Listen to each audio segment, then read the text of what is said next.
Hey, it's Morgane. Welcome back to the Magnetic Copy Podcast, the podcast for service providers and practice owners who want clients from Google, not from dancing on TikTok. Today's episode is a short one, but it's one of those topics I get asked about constantly, so I wanted to tackle it here. SEO versus social media, and which one actually brings you clients long term. And why are so many service providers exhausted from posting every day and still not seeing consistent inquiries and sales? But before we dive into it, if you've ever wondered why your website exists, but it doesn't seem to be doing as much for your marketing as you know it should, I offer free 20-minute mini website audits. I look at your site before we talk, and I tell you exactly what's holding it back from getting you more clients. I'm not here to pressure you. I'm here to diagnose what you can do so that you can fix it, whether we work together or not. The link to book your spot is in the description. And now let's start with something that nobody in the social media space wants to admit. There is a difference between being visible and being findable. And that difference is costing service providers and practice owners thousands every year. Not exaggerating. When you post on Instagram or LinkedIn, you're visible to people who already know you, or to whoever the algorithm decides to show your post to that day.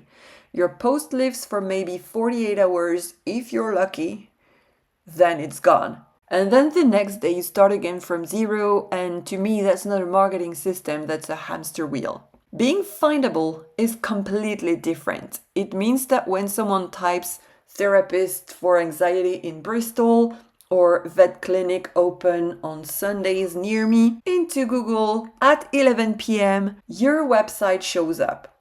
These people weren't following you, they didn't know you existed 5 minutes before finding you, but they had a problem. They searched for a solution and Google sent them straight to you. And that person is already in buying mode before they even read a single word on your page. And this is the core difference between the two channels. And once you see it, you cannot unsee it, because if your brain works like mine, it makes so much sense. And here is the other thing about social media that nobody puts in their carousels. Consistency doesn't guarantee visibility, and visibility doesn't guarantee clients, because you have to be visible by the right people. A service provider, a practice owner can post every single day and have 0 qualified leads. Meanwhile, your website with 3 well-written, properly optimized pages can bring in consistent inquiries for years. I'm not saying hours, I'm not saying days, I'm saying years. Social media platforms, the way they work, are misaligned with your goals as a practice owner, as a service provider. Algorithms are designed to keep you hooked on the platform, not to send them to your website to book your services, because those platforms don't want you to share links. If you share a link in a Facebook post, you get penalized. Instagram doesn't have a clickable link under each caption, it's inside the bio. SEO works the opposite way. Google's entire job is to connect people with the most relevant answer to their question.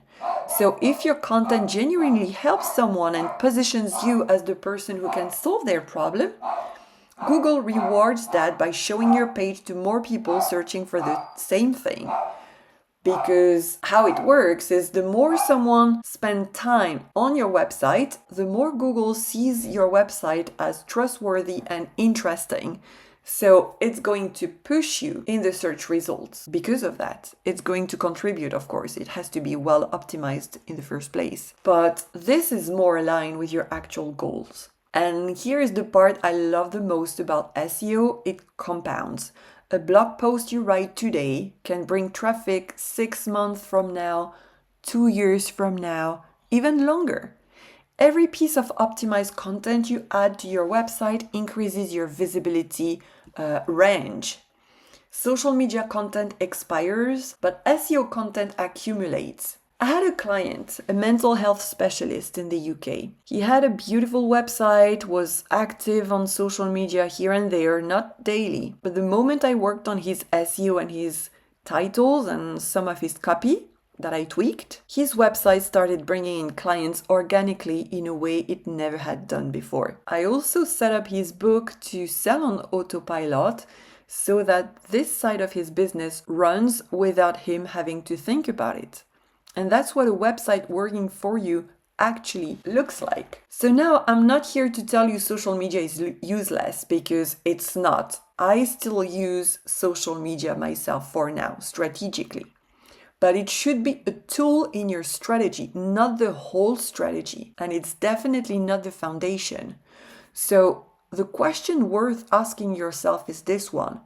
If your Instagram account disappeared tomorrow, or a Facebook account, or LinkedIn account, or TikTok, whatever platform you're using, what would happen to your business? If the honest answer is, I would lose most of my prospects, your business is built on rented land, and rented land is like sand. It can collapse anytime, because social media platforms own your audience and a part of your intellectual property, because they also own your content. If they decide to block your account, you lose everything.